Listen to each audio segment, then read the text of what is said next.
Welcome back, everybody. Um, let's dive straight in and start with a word of prayer.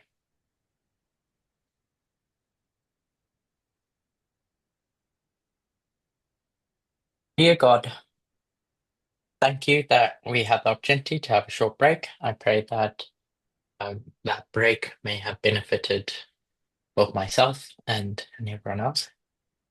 And I thank you that we can continue in our journey together. I praise you for all these gracious gifts that you give to us.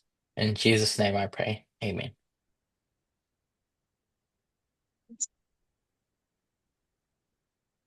So I'll start with a very brief recap just to highlight the point that I was trying to make. Um, there's two ways of looking at the seventh kingdom or the king of the north. There's two ways of understanding the king of the north. The king of the north can either be understood as two separate entities, like what we saw in the papacy, where it's church over state. So it's the church telling the state what to do and the state just going along with it.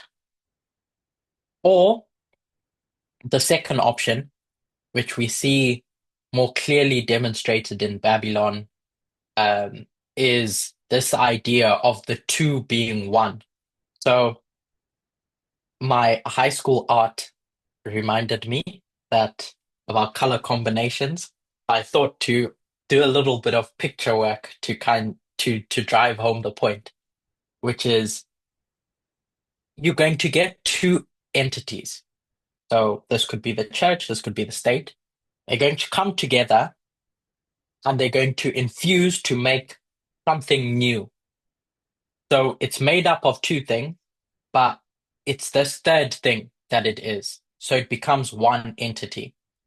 And that's what I'm suggesting you see in Babylon and you see in the last kingdom, the Alpha and the Omega, the first and the seventh kingdom, this resurrected, more glorious entity. Whereas your second entity, so now if you want to call it the third option, which is I'm describing as state nationalism. In your first one, if you would think of it as church, um, over state. It's these two separate entities working together to accomplish something. Whereas in this option, it's the two coming together in a way that makes them one. And I think this is more glorious in the context of the King of the North because it's more able to accomplish its purposes and do it in a way that the fifth kingdom couldn't. So that was the key takeaway that I wanted. When we talk about the sin of the seventh kingdom or the thing that drives the seventh kingdom, it's state nationalism. And this is what state nationalism looks like.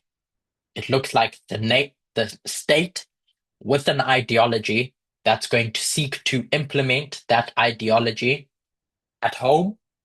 We call that domestic policy with its domestic policies, and abroad, we call that foreign policy. So, with how it's going to rule the nations around us. When we split up this idea of first the glorious land and then the world, so you would have seen us talk about national Sunday law and worldwide Sunday law. This is really just um, domestic policy,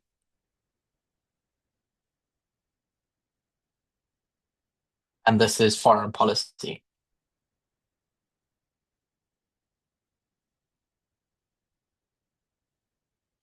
How the nation is going to rule itself, to cement its ideology at home, and how the state slash nation is going to project that outward to the nations around it as it seeks to conquer Greece, the world.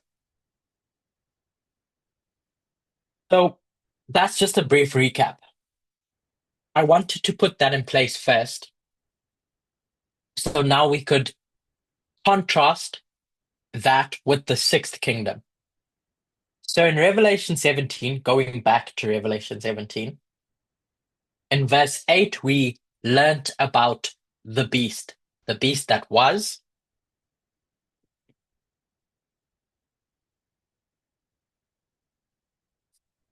is not, and shall ascend.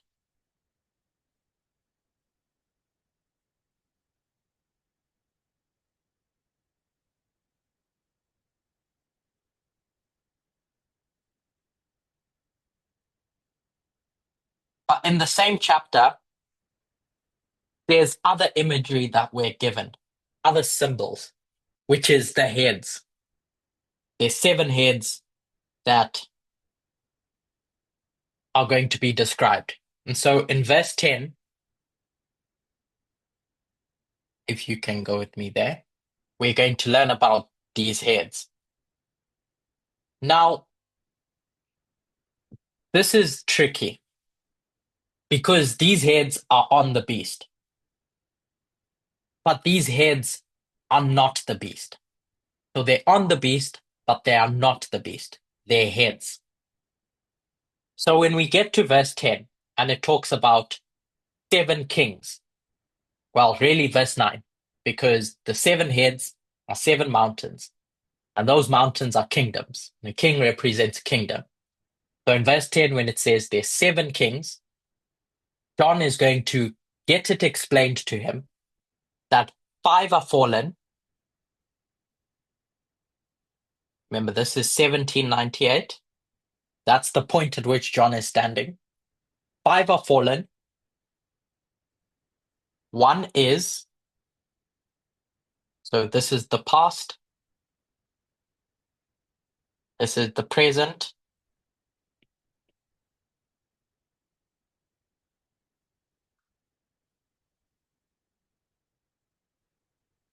sorry, and this is the future.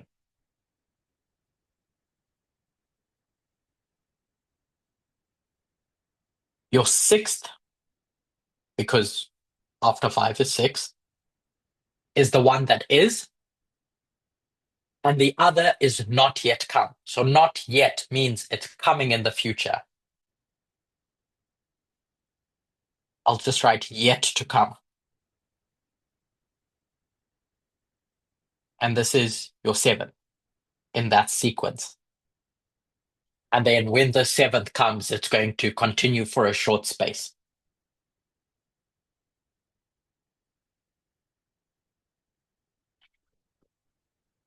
So this dilemma that we have is that while this beast is not in this time period when it's dead, there's a sixth kingdom that is. It's working, it's alive. So we need to be able to distinguish between this sixth kingdom and the beast, despite the fact that this head is on the beast. If the two were the same, that this kingdom, the sixth head, is the beast, if this was the case, then when the beast dies, the sixth would have to be dead as well. And then, yeah, we would say not as well. But by the mere fact that we're told that this one is, that it is alive, we can conclude that the sixth is not the beast, is not this persecuting power, is not this, doesn't have this persecuting spirit. So when we consider the sixth kingdom, the kingdom that's rising up in 1798, who do we associate that kingdom with? Perhaps this one can be a bit more um, dialogue. Does anyone want to feedback just as we can go through it together? 1798, we have a kingdom rising up. Who do we associate that kingdom with?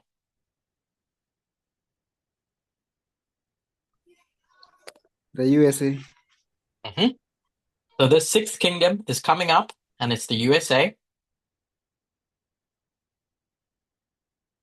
And in Revelation 13, verse 11, that kingdom is described as the Lamb. This Lamb is not the beast. They're two separate entities, even though the head is on the beast. The key thing is that this kingdom isn't the beast, even though the head is on the beast. So we need to figure out what it means for those heads to be on the beast, but not be the beast. In ancient Israel, there was this, I'm not going to call it state nationalism, because it wasn't exactly, but there was this union, like what we've described about state nationalism, between church and state, in a way where it was pretty much like Babylon, where the state and the religious authority were one. They were inseparable. You had the judges who were both the political branch as well as the moral branch, the religious authority of the nation. And then you see that with the king and the kings that are set up and the priesthood and etc. There, the nation of Israel was just this combination of religion and state mixed as one. You couldn't separate the two. The two were so infused that you can't have them as two separate things. In fact, God disjoins that for their own good. But in the time period of the Old Testament, you have the two together as one entity. And so we refer to Israel, Judah more specifically, once they get divided, as the glorious land. And this glorious land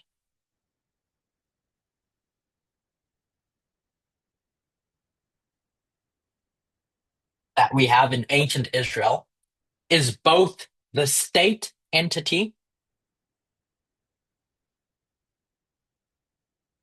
and the religion that makes up Israel,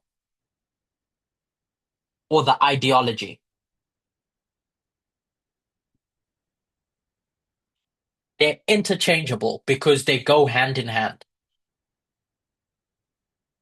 By the time you get to 1798, and now church and state are going to separate with regards to the papacy, the Pope is going to be taken into captivity with the deadly wound and etc. This union of church and state is going to collapse. And you're going to have two separate entities rise up under the premise of the sixth kingdom. You're going to get a state which is constitutionally founded on the separation of church and state. That's a lamb, the USA. And you're going to get something else born that's going to represent the church. What is born that represents the church that's rising up in 1798?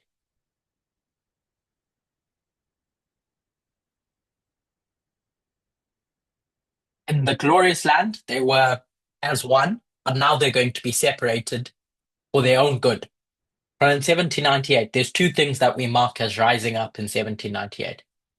The USA and what else? Adventism. We can draw Adventism right back to the birth of the Millerite movement with William Miller. So post 1798 with the Millerites and fully established in 1863, we have the remnant establishing itself. So this beast is going to come up out of the earth, Revelation 13. But at the same time, in Revelation 12, we're told that this church is going to flee into the wilderness. And the dragon is going to pursue it, and etc. And then it's going to find refuge in the USA, essentially. So the collapse of this papal church-state union is going to lead to the emergence of two distinct prophetic entities: the state that represents God's civil ideals, and a church that reflects God's spiritual truth, that's going to have the ideology that God wants for their people, for the church, for the truth. Thus, when we look at this lamb-like beast, we have to think of it in a dual sense.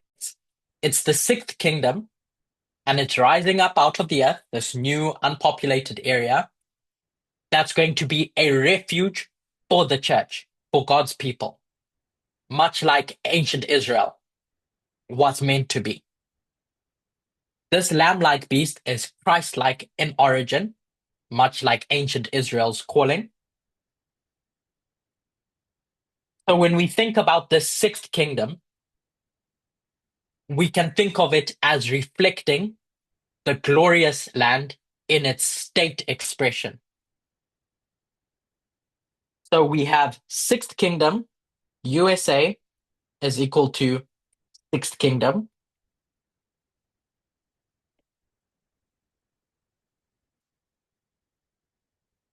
And the USA as the sixth kingdom, we know that the USA that's rising in 1798, when we talk about the glorious land in Daniel 11, verse 41, is the same thing.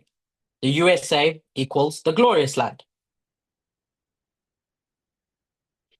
So if USA equals sixth kingdom and USA equals glorious land, just basic algebra, A equals B and B equals C, then A equals C.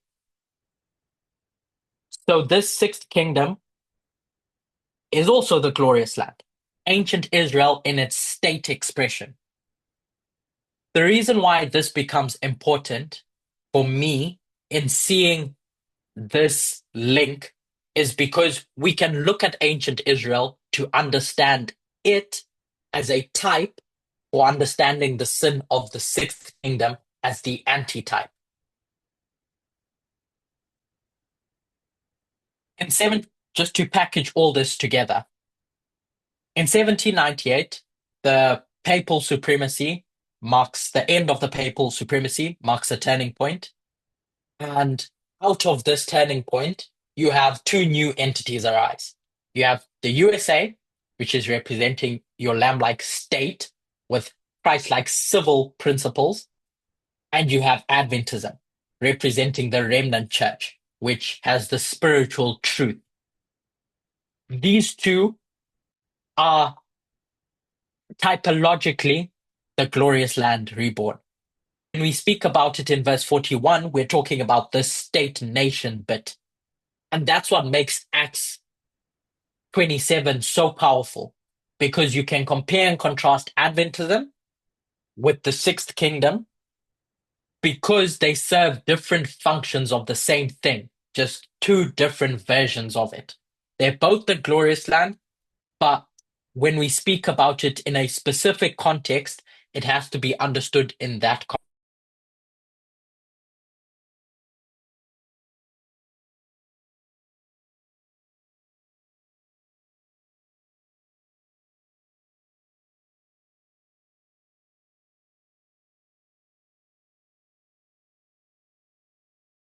Sixth kingdom, we need to be precise with regards to its job function to understand the sin of the USA, Adventism, as different to the sin of the seventh kingdom. In Acts 27, that's a story about the sixth kingdom, about the protector or defender of the people, specifically when we talk about the ship of Alexandria.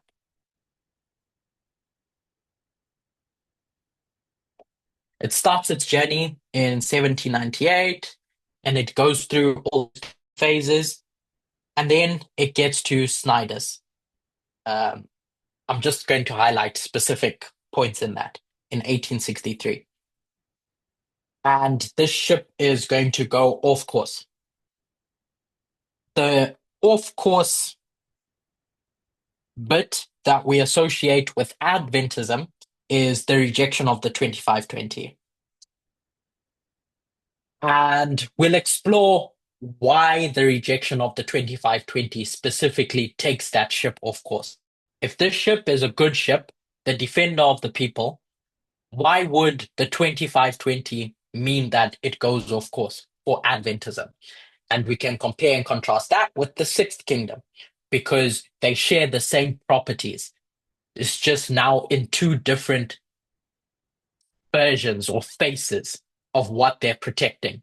Adventism protecting the spiritual truths, and the state protecting the civil aspects of the kingdom that God is trying to raise up. So, to understand this, I'd like to compare and contrast Ellen White's commentary about the lamb like beast and ancient Israel. We'll come back to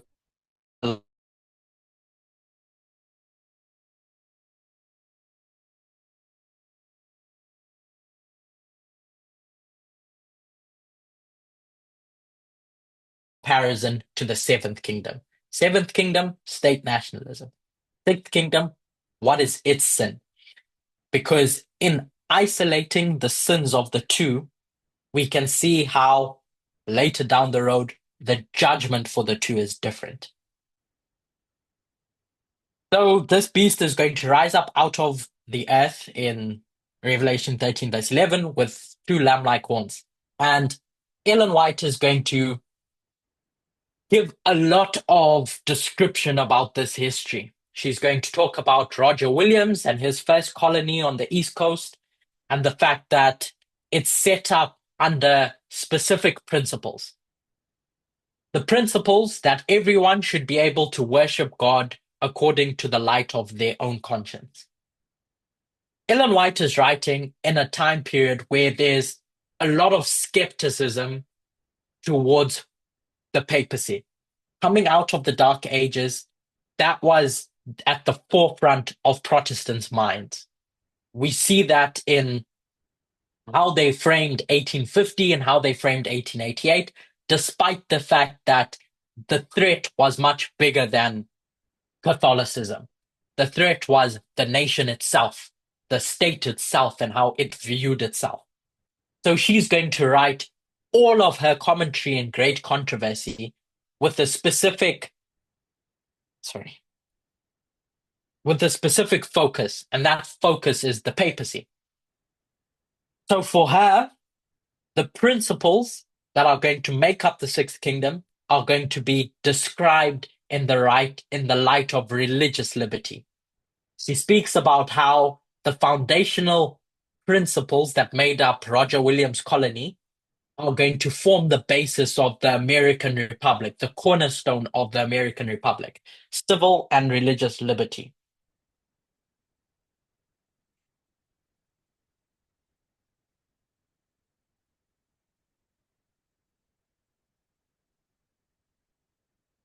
I'm reading from Great Controversy, page 290, around there. I'm not reading from it, I'm paraphrasing. And in Great Controversy, she's going to speak about two documents. She's going to speak about the Declaration of Independence,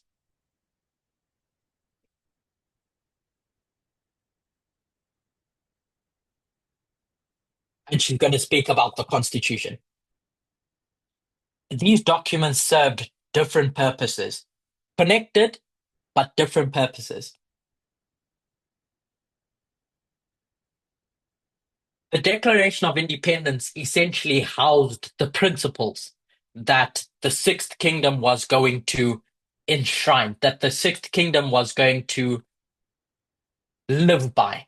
Those principles of essentially human rights, that every human has the right to life, liberty, and the pursuit of property, to get stuff, to the pursuit of happiness. There's this understanding that our happiness is tied to the accumulation of stuff.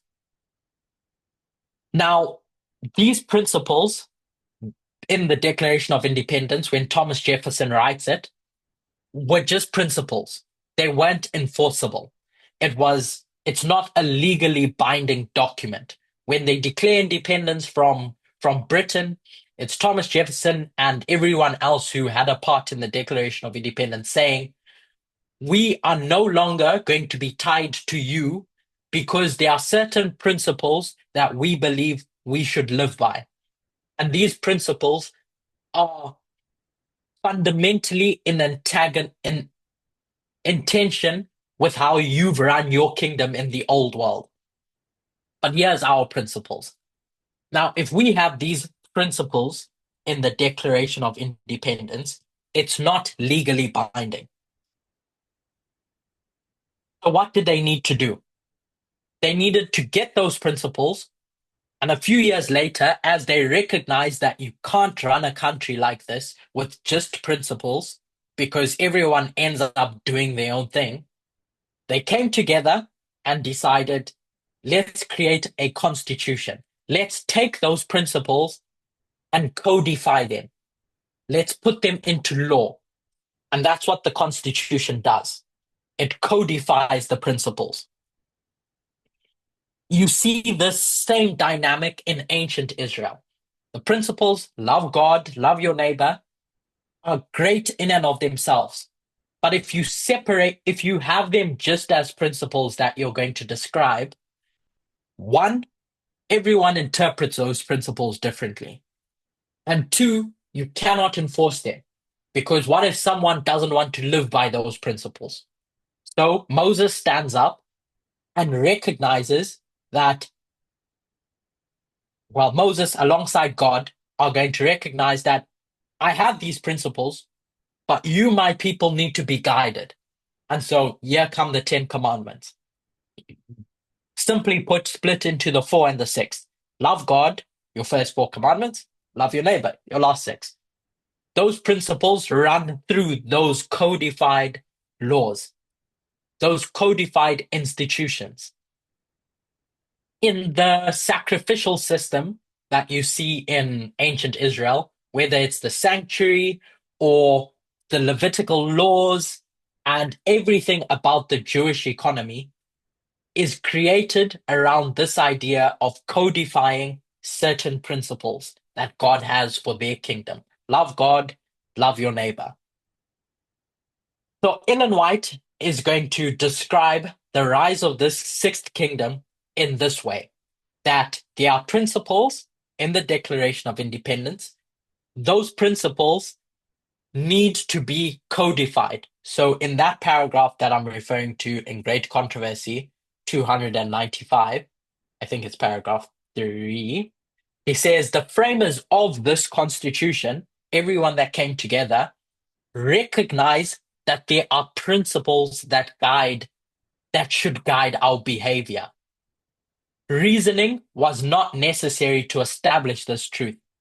Everyone knows it, knows that these are the principles that each individual has. The idea of self-government, self-autonomy, with regards to how they're going to view their relationship with God.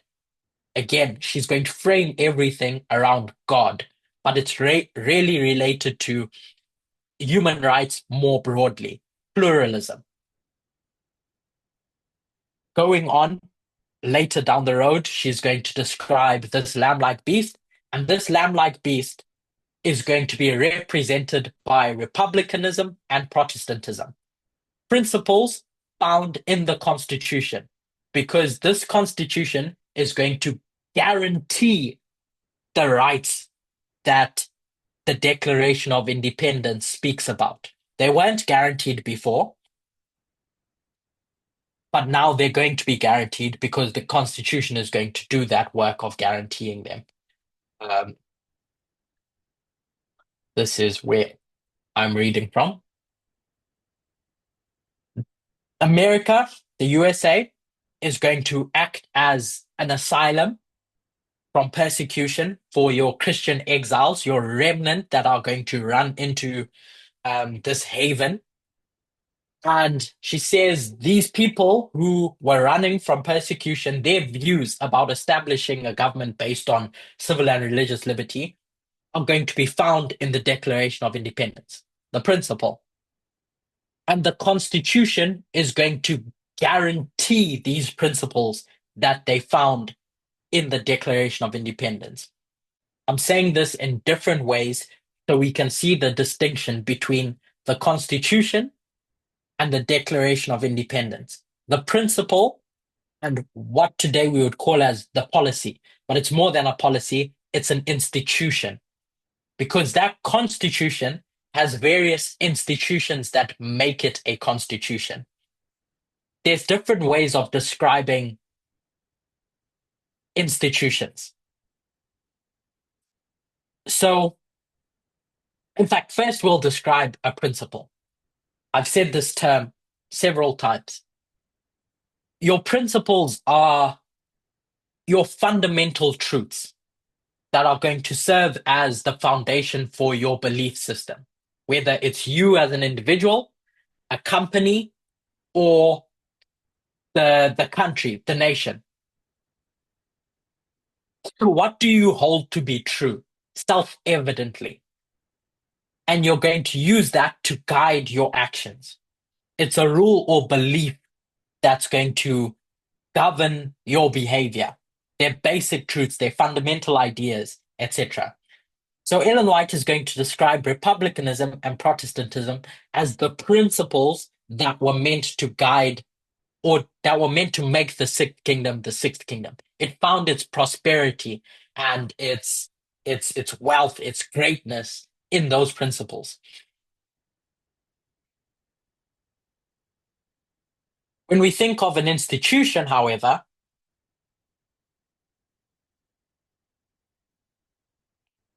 there's different ways of describing institutions.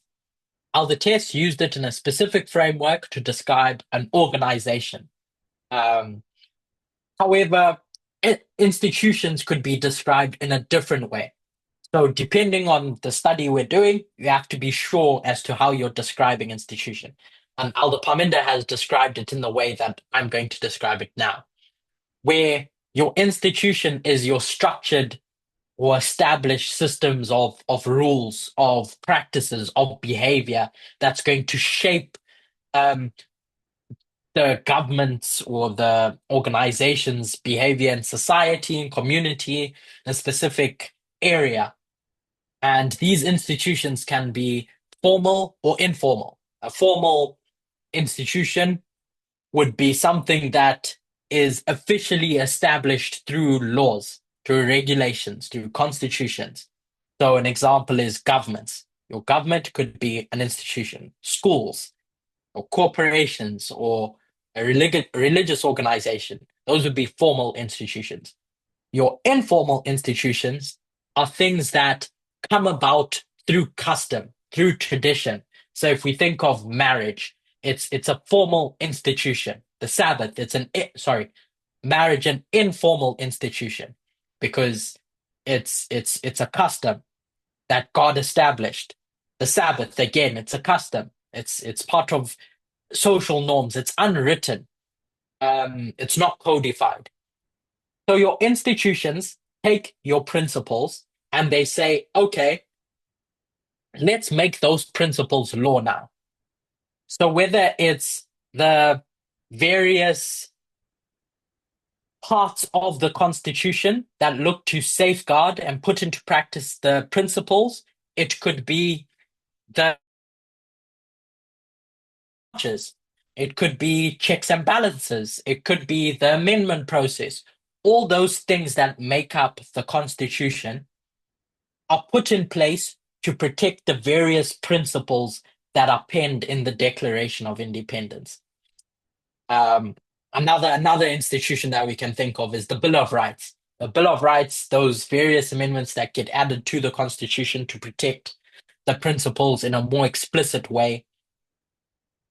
In simple terms, the Declaration of Independence states the principles that the Sixth Kingdom is built on, and the Constitution creates the institutions, the government systems and rules that are meant to protect and uphold those principles. So, as I said, we can see that in ancient Israel with regards to how it views the principles of love God and love your neighbor, and how it goes about enforcing those through the Old Testament law, through the literal law, the Ten Commandments, as well as the Mosaic law, the Jewish economy with the sacrificial system and etc. So if we have ancient Israel on one hand,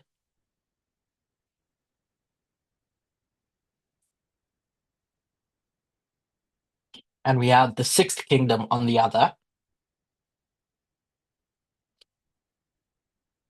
both reflective of the glorious land.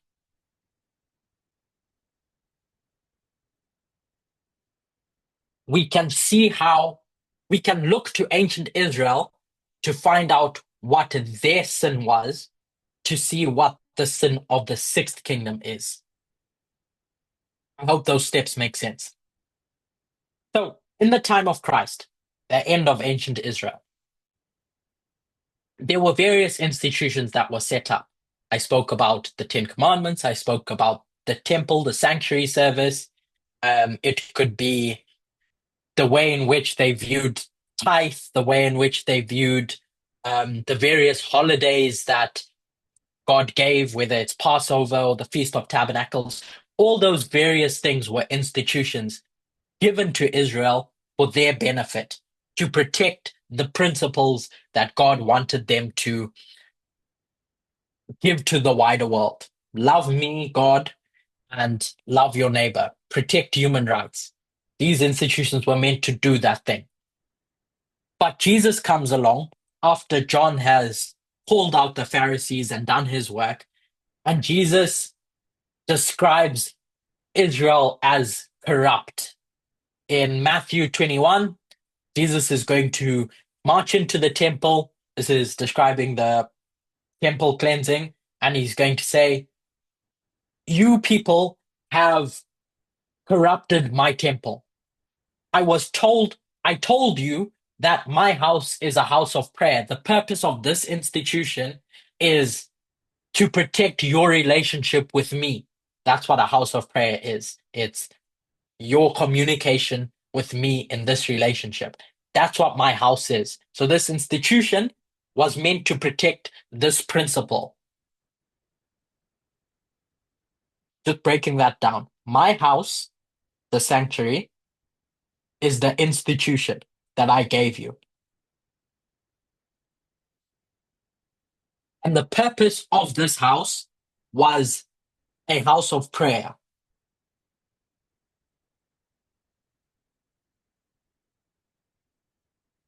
In recent studies, Aldapaminda has started, well, he's been going on about it for a while now, but the key theme of that is that prayer serves as a tool for your relationship with God.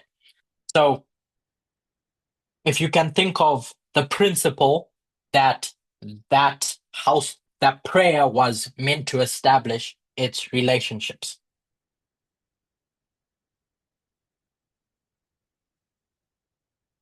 So that's the principle that God wanted the institution to be used for.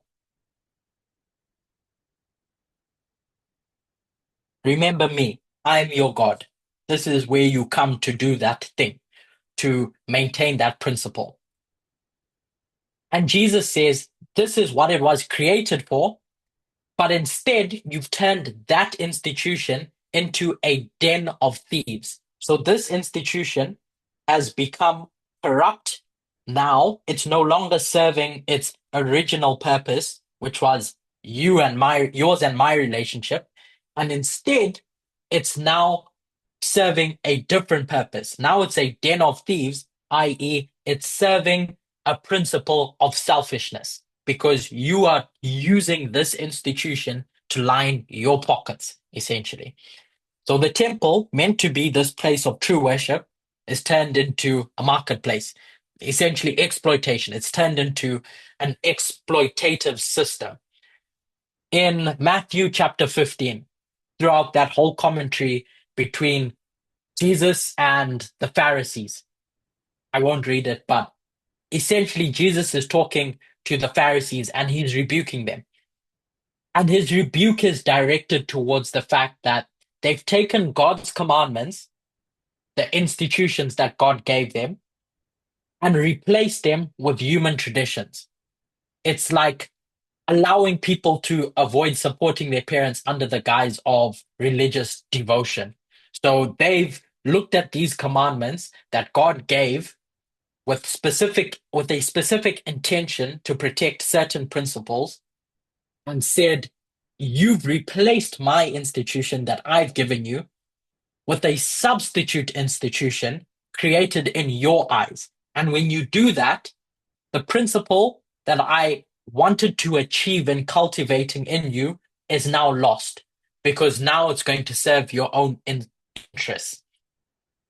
So this abuse of institution leads to worship of another set of principles.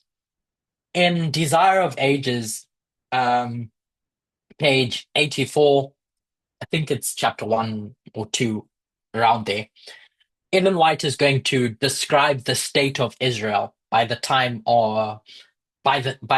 you get to Jesus and John's birth. Jesus is going to look at all the traditions and rites that God gave them and see that they've got to a point where they possess no virtue. That this service that they're doing has now just become a round of ceremonies. So the principles have been lost sight of. My point, just to encapsulate all that, is that these institutions have been hijacked. The Jewish economy, the sanctuary, the house of prayer, the commandments, everything has been hijacked and they've been abused. God gave them to Israel, to ancient Israel, with a specific purpose to protect the people, to protect human rights, and to protect and keep in the remembrance of people their relationship with God. When we consider the line of Christ, or the line of the end of ancient Israel, to be more specific, we have 4 BC, then you have 27 AD with the baptism of Jesus, and then I'll skip a few up until the cross, and then you get to Pentecost, and then 34 AD. My focus is on the cross because it's at the cross where you see something fundamentally change between what Paul calls the old covenant, i.e., the institutions that God put in place to point to certain principles. Those are going to be, I'll say it loosely, done away with. The cross is the point in time when the ceremonial law, i.e., those institutions, are replaced. They need to be replaced because they're no longer serving the purpose that God wanted for them. And then by the time you get to 34 AD, the Jewish church as a whole is passed by because they've lost sight of what the original intent was for the institutions. So when we consider Acts 27 and we consider modern Israel, let's go back to the ship of Alexandria. It's the defender of God's people. That's what its job function is. And I said that in 1863, that ship goes off course because it has rejected the 2520.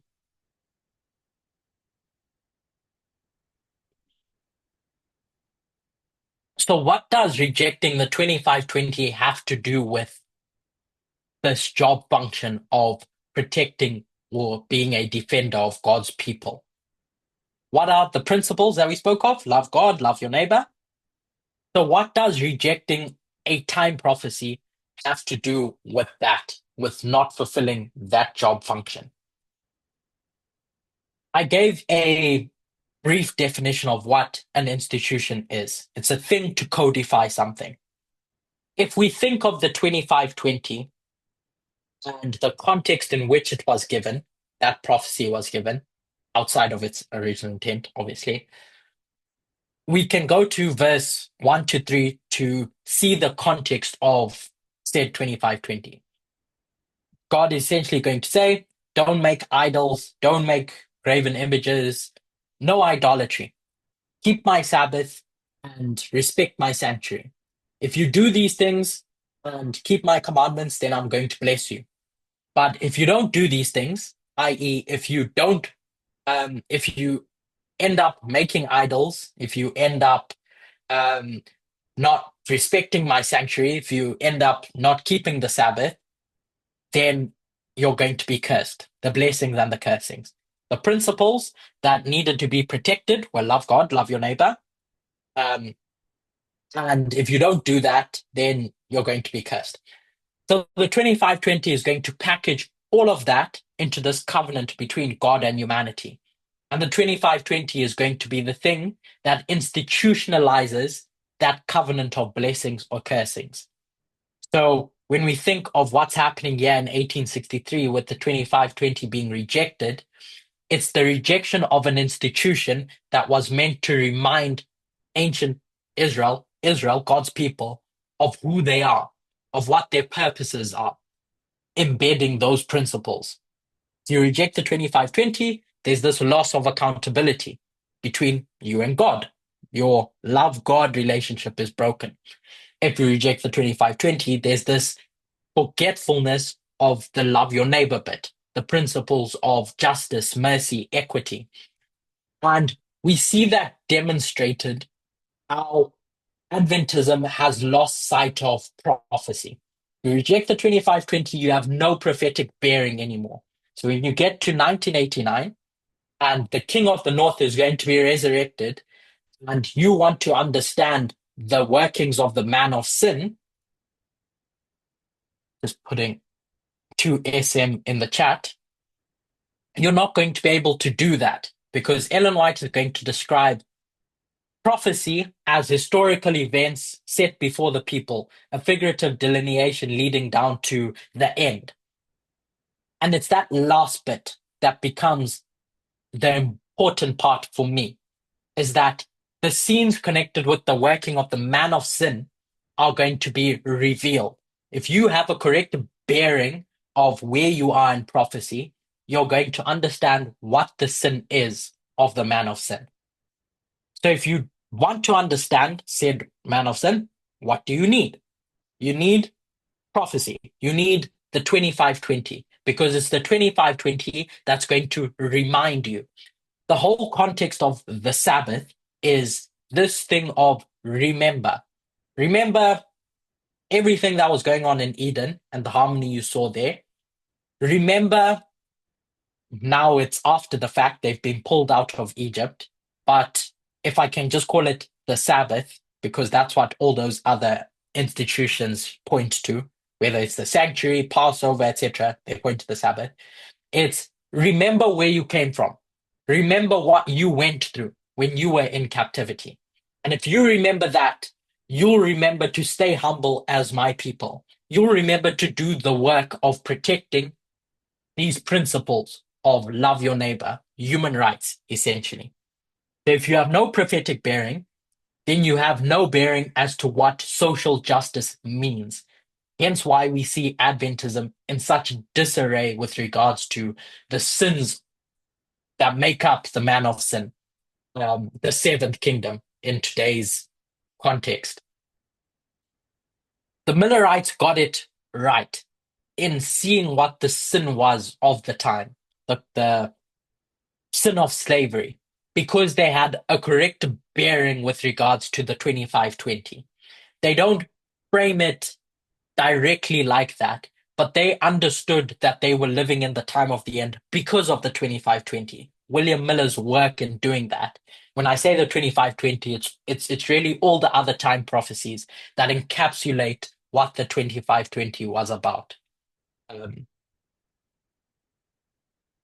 so if you can accept that the 2520 is an institution that was intended to preserve God's principles, then you can see how a rejection of the 2520 ends up leading to you losing sight of principles of justice, mercy, of what the job function is.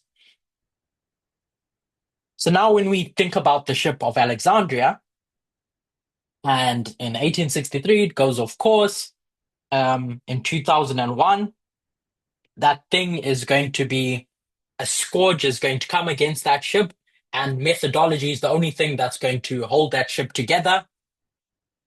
But come 2019 on that line, which is midnight,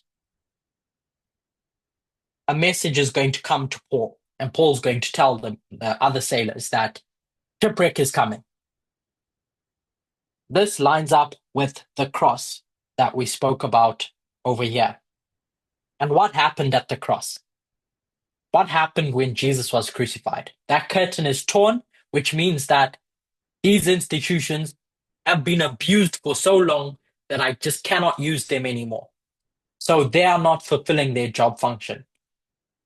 So by the time you get to 2019 and the political events that are going on in 2019, that curtain is torn. That covenant has been broken to the point where shipwreck is now coming. 34 AD is, I'm going to say, inevitable because you, the sixth kingdom, have stopped doing your job. You've forgotten what you were raised up to do.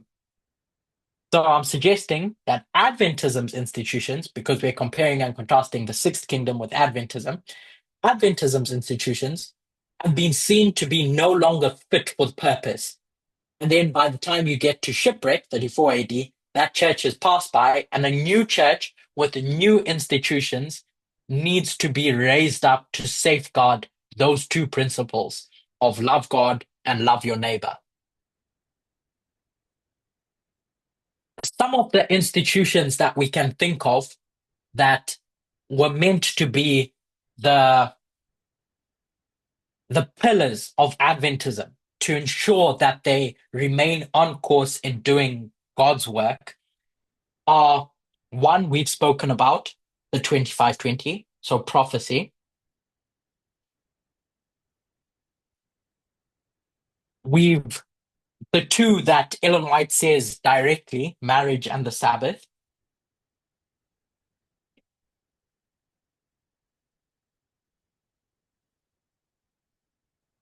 So I'll stick with those three for now. Prophecy, we've seen how an incorrect understanding of the 25-20 or prophecy can lead one Adventism to lose sight of its purpose, of recognizing the man of sin. Marriage, that's easy to see with the church's position on marriage with regards to same-sex marriage, and everything that's encompassed in relationships. The idea of head of the home, the idea of being anti-gay marriage, and etc. Because of not remembering who they were and not remembering the times in which Adventism were living in, there's this lack of recognition of where God wanted to take their people, us, in seeing how this was meant to be a progressive truth, where Adventism could stand up, get the message, and grow and see that actually this thing that God gave us, marriage, is a blessing in seeing equality in marriage, in seeing the recognition of same-sex marriage, and etc. And the Sabbath, about 2 months ago, Elder Terry did a study on the Sabbath and how it's a memorial of creation. It's a memorial of equality. Equality not just between Adam and Eve, but really it's harmony with regards to humanity and God, because that's what all parables are. Parables are things that point to your relationship with God. So this harmony that existed in Eden in the context which the Sabbath was given was a thing to say, remember that. Remember the harmony that you humans once had, that the environment had with each other, that you had with the environment, that you had with God. That's what equality is, harmony. Now, if you forget that, then you end up breaking the principles that the Sabbath was meant to remind us of. And so this incorrect understanding of the Sabbath that Adventism has, I'll say, developed has led to the abuse of these principles, i.e., the neglect of them in seeing how they were meant to develop and pointing us to those two fundamental principles, love God and love your neighbor. There's various other institutions that we could list out that Adventism was meant to protect and use for the betterment of the two principles that we've discussed, whether it's truth and doctrine, with how the church has handled opposing views with regards to the truth. Um, Ordination, you could think of some in your own time. those are just some. But there's various institutions of Adventism that, just like ancient Israel, have become corrupted and unfit for purpose. Hence why God has to raise up this movement to put these institutions in their correct place so they can point us to those true principles that God wants to teach and cultivate in us. So now thinking about the sixth kingdom and the sin of the sixth kingdom. If we can think of it in that context, with regards to the interplay between institutions and principles, then we can get to the core issue that has meant that the sixth kingdom has failed, that it gets shipwrecked at the Sunday law. The sin that we point to in Adventism is not that in Adventism there are people who do not pay tithe, there's individual bad people who are not nice. It's a story about institutions and principles. The reverse of that is when we think about what makes us a success, what makes this movement a movement of success, the thing that makes this movement a movement of success are the various institutions that the movement has created from 1989. Methodology is an institution. In understanding correct methodology, that's an institution that's been put in its rightful place.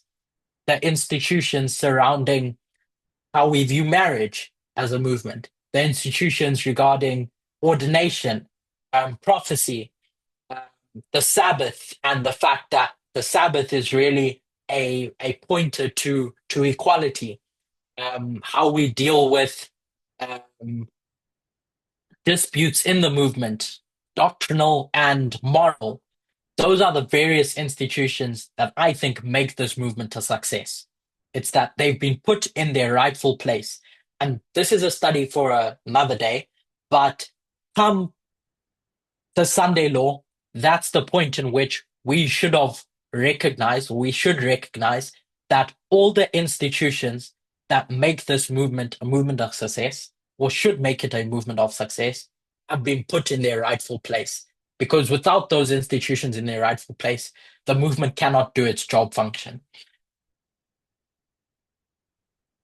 So before discussing present day, I want to take us back to 1863 to discuss when that ship goes off course and see what the issue was with the sixth kingdom that led it to go off course.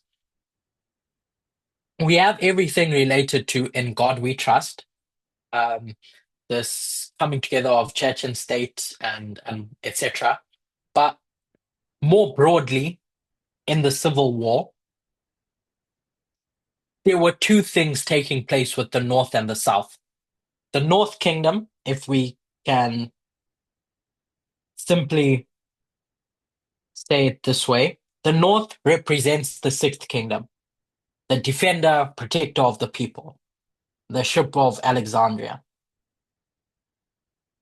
The South, the seventh kingdom, the resurrected beast, the king of the North in that history. Where is this? T 264 onwards, Ellen White is going to describe the Civil War. So I'll just draw some snippets from that chapter about slavery and the war. He says, God is punishing this nation for high crimes of slavery. So slavery is the issue. But there's two perspectives. God is going to punish the South for the sin of slavery. There's perspective one.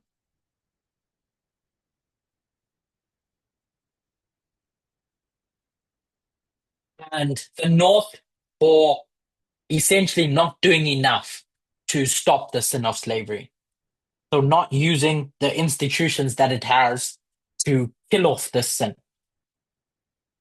Loosely, we can call it compromise.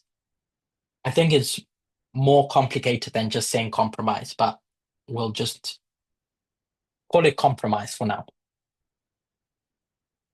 And in that chapter, she's going to point out that God is going to scourge the north because they've not done enough to fight against slavery, and they've strength in not doing enough. They've created an environment where the South feels that they can do what they want to perpetuate this sin.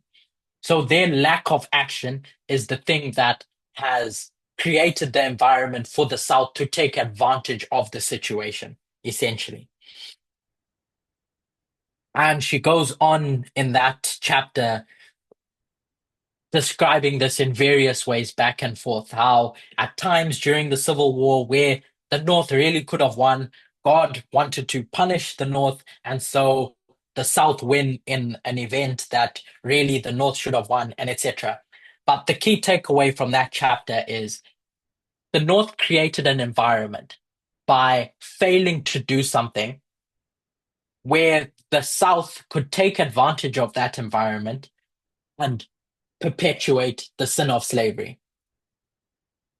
So we get to 1863, and Abraham Lincoln is going to be forced to sign the Emancipation Proclamation. When I say forced, I mean it's God twisting Abraham Lincoln's arm through the Civil War to do that.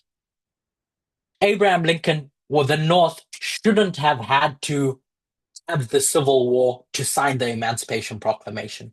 That should have just have been a natural outgrowth of the Sixth Kingdom's journey from 1798. Um, and Ellen White describes it in that way, not in those words, but she's going to show that God really had to force the situation. God had to twist the arm of the North to be able to do that. So, in thinking of the ship going off course in 1863, I know it's Abraham Lincoln passing the Emancipation Proclamation, and that's a good thing. But the reasons or the things that brought the North to do that, I'm suggesting, are that are because it forgot. It forgot who they were. The 2520 is ultimately about remembering who you are, your identity as a covenant people, your identity in 1798, where you created this covenant with the Constitution in the years prior to protect the people, to learn from everything that you've been through and remember who you are. That new kingdom is going to rise out of the ashes of papal captivity. This was like a coming out moment, just like the Exodus. It was the Israelites coming out of Exodus. So if we can line those up, that's Egypt, and this is your 1260. And in both instances, a people are going to be drawn out of that captivity. In this case, it was the Sixth Kingdom, and in this case, it was ancient Israel. And in both instances, it's really remember. Remember what you've been through. Now remember to not to create an environment that doesn't let that rise up again. But just like ancient Israel, the USA forgets.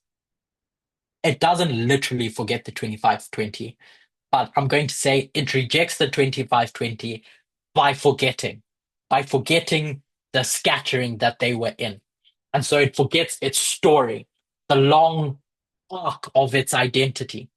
In rejecting the discipline and memory of captivity, it becomes vulnerable to allowing an environment where the beast can rise up. So when we consider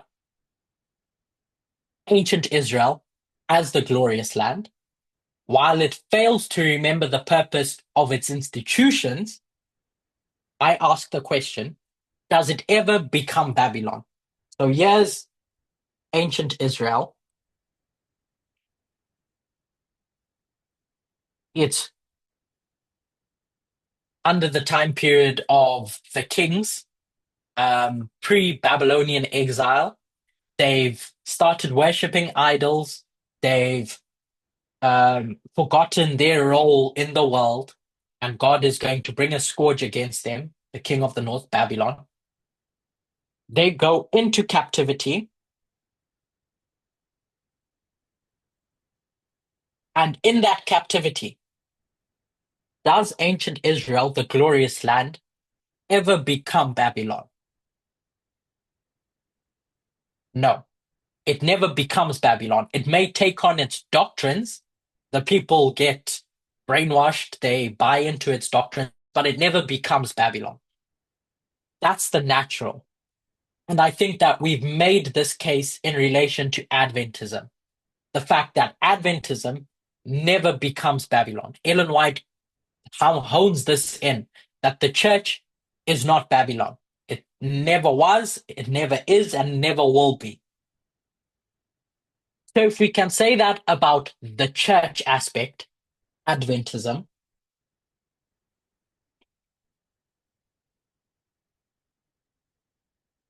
and we see Adventism as a reflection or something we can compare and contrast with the sixth kingdom,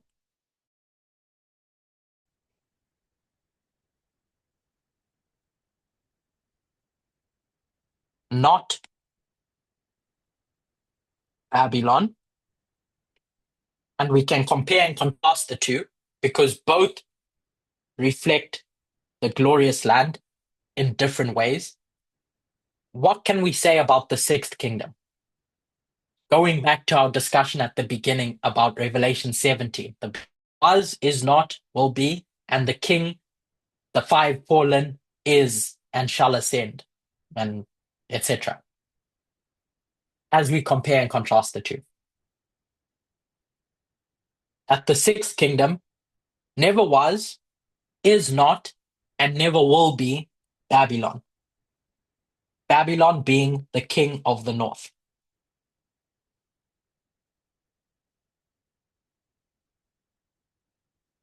This is, for me at least, important to distinguish between, because when we start considering the sixth kingdom as the lamb, I guess there's studies being done or conversations being had of what the sin is of the sixth kingdom. So if we can get the sin of the sixth kingdom correctly, we can understand its punishment, we can understand its failure, and hopefully, when making application, we can see where it went wrong. This, as the glorious land, may stop doing its job function like ancient Israel, but it never becomes Babylon. Just like Adventism. Adventism may take on various Babylonian doctrines, may get drunk off the wine of Babylon. It may take on the idolatry of Babylon, but it never becomes it. Just like the sixth kingdom.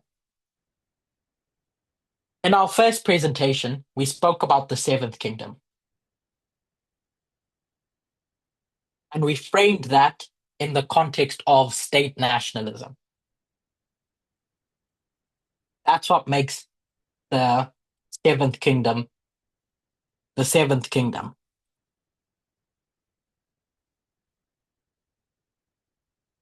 So, based on this and what happened with ancient Israel, that it goes into captivity, but it never becomes the thing. If the seventh kingdom is framed under state nationalism, then the sin of the sixth kingdom cannot be state nationalism. It cannot be that it is like Babylon. It cannot be a Babylonian system of rule, which is state nationalism. I framed the sin of ancient Israel as, I'm going to call it covenant amnesia, forgetting. They had a covenant, that covenant being the various institutions, and that covenant was to protect the principles, human rights. And they forgot. That's the sin of the sixth kingdom, where Babylon exalts itself and imposes a tyrannical way of government. The sixth kingdom isn't guilty of conquest or corruption in its origin in who it is. What it's guilty of is forgetting its divine purpose, which was to be a land of refuge and liberty. Unlike the king of the north, which is driven by conquest and false worship, the sixth kingdom's transgression is neglect rather than rebellion. It's a failure to live up to its covenant calling. It's not guilty of becoming Babylon, but of failing to prevent Babylon's rise by abandoning what it was meant to do as the glorious land. The summary of all of that is that, I'll say this again in a different way. The sixth kingdom doesn't become Babylon. It fails to resist Babylon. Its sin isn't domination, but forgetfulness. It's not judged for what it does, it's judged for what it doesn't do, for its neglect. So we sixth, seventh, state nationalism that's going to be used as a scourge against the glorious land.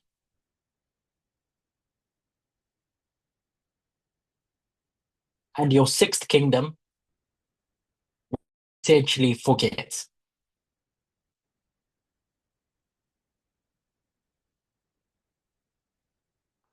What has the sixth kingdom forgotten to do? Over time,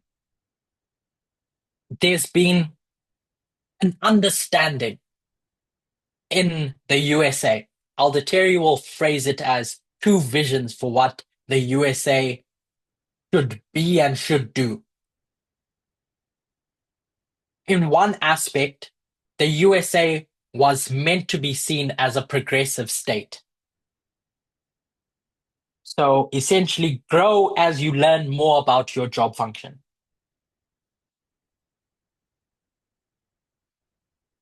And this is what the Sixth Kingdom was meant to do: grow in its job function as a progressive state. Over time, for various reasons, it stops doing that. It stops becoming this, it stops manifesting this progressive statehood. And the easiest thing to point at in my mind to see where it's failed to live up to its calling is with regards to abortion. So in America's history, there's been tension with regards to where abortion sits. Does it support at the state level or at a national level, at the federal government level? And then over time, it just became politicized, as we'll just call them the Republicans, sought to use that as a call to arms to get more votes. It was never as loaded as it is today with regards to inequality, but it got hijacked because Republicans saw that this is a good way to get votes. And so that issue gets politicized.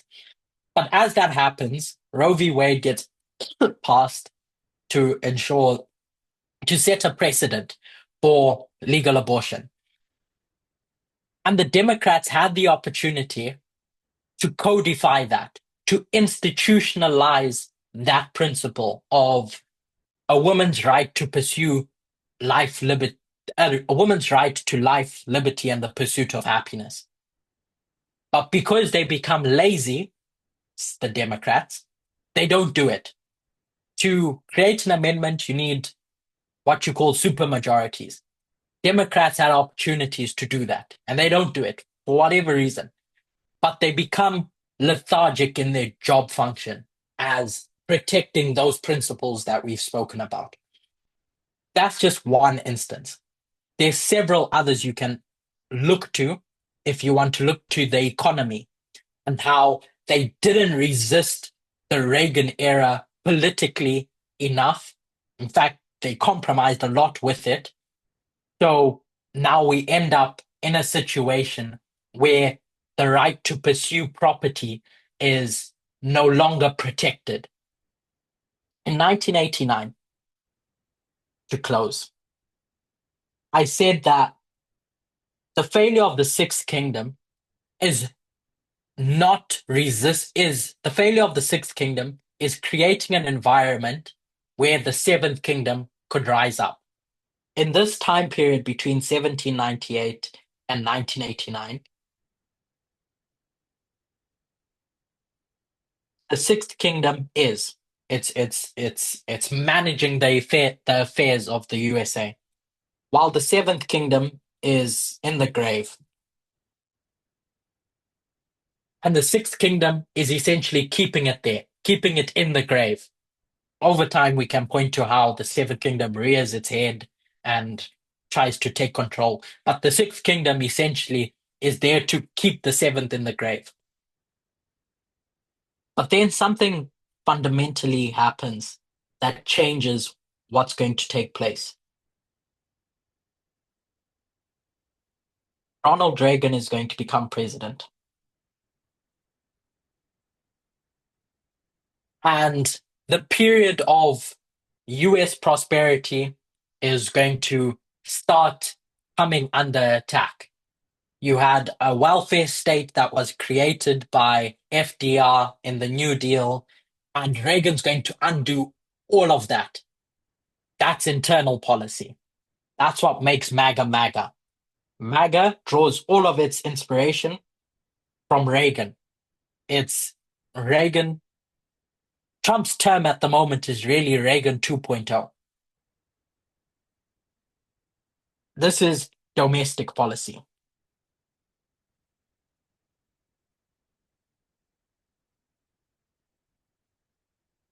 And then George Bush is going to stand up. He's going to win election. And when the Berlin Wall falls down, the new world order that he's going to describe is really this MAGA abroad. It's the USA as the sole superpower with the rest of the world. So these two elements, this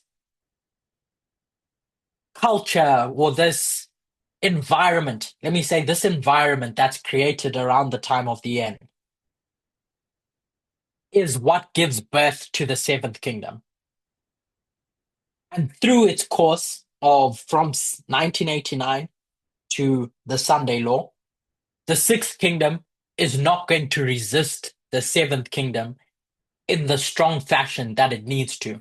It's a civil war that we can point to from 2001 where there's push and pull, but it doesn't fight strong enough. God raises up the Seventh Kingdom to say, you Sixth Kingdom, you should have done more politically, but you didn't. So to summarize what we've gone through in the second half,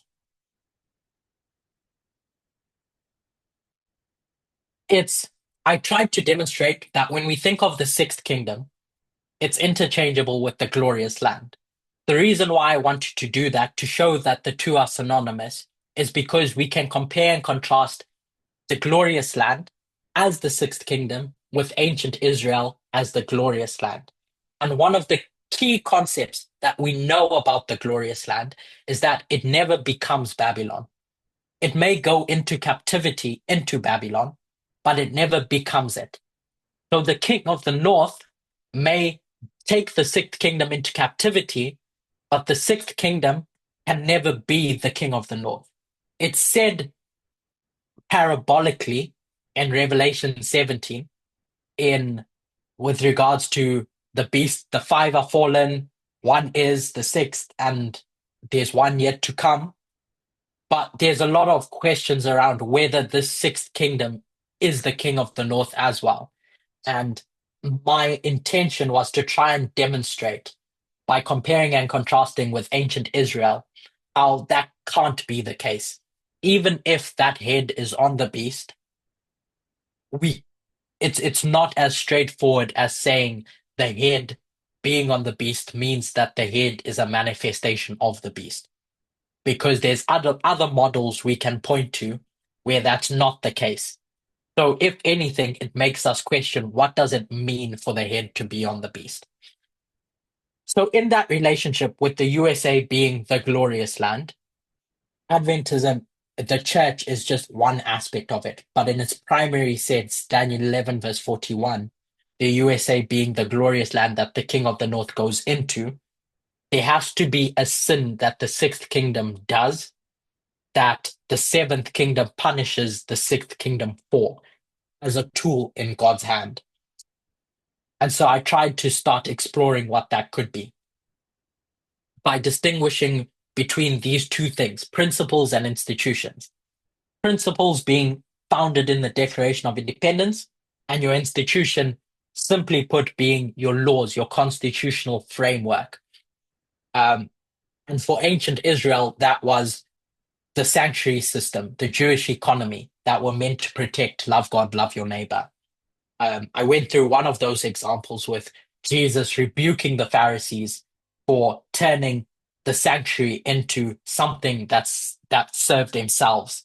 Um, in the story of Christ at the cross, you get to the point where it was recognized that something has fundamentally changed with regards to ancient Israel. Those institutions no longer doing their job function. So Jesus needs and God need to set up a new organization that's going to shine the light properly on those institutions. Some of the institutions that we can point to in Adventism that it has failed to forget the purpose of are prophecy enshrined in the 2520, marriage, and the Sabbath. Without putting them in their correct framework, you end up forgetting who you are, really. We went to 1863 to point out how the sin of slavery falls on the shoulders of the South. The sin of the North is that they didn't do enough to stop the sin of slavery from rising up. They didn't keep the seventh kingdom suppressed. Um,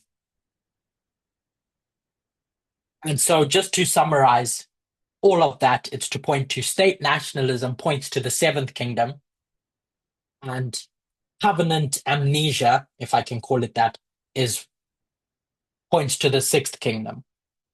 This, I hope, will help us distinguish between what's going on at the Sunday law with regards to the punishment, what they're being punished for, um, who is who. So I haven't clearly defined who makes up the seventh kingdom and who makes up the sixth kingdom. I just wanted to try and put in place the framework in which that question could be understood. At a simple level, you could point to Republican seventh kingdom, Democrats sixth kingdom.